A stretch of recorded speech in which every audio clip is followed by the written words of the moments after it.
Panginoon ngayong seminar na ito para mag-iina. Ang seminar na ito na makaakit ng mga mag-a-attend ngayong araw na ito. Napakapalad na lugar na ito sapagkat mayroong isa, ina, na talagang nagpapalasakit sa mga tao para ilapit sa ating Panginoon. Amen?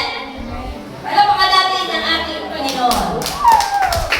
Kaya naman po ay lalako na po tayo sa mga diwang pangungusap na ipagkakaloob po ng ating walang iba kundi ang ating punong lingkod, ang walang sawang naglilingkod sa ating Panginoon, na nagtuturo at sumusubaybay para tayo ay matuto,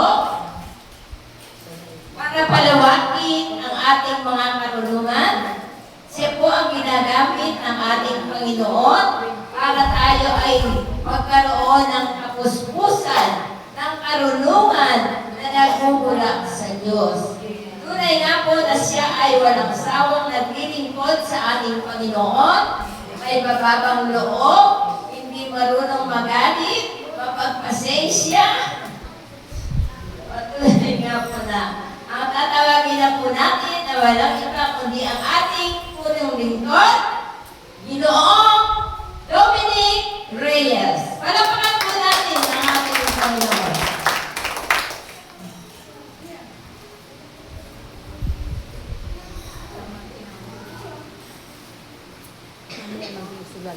Praise the Lord.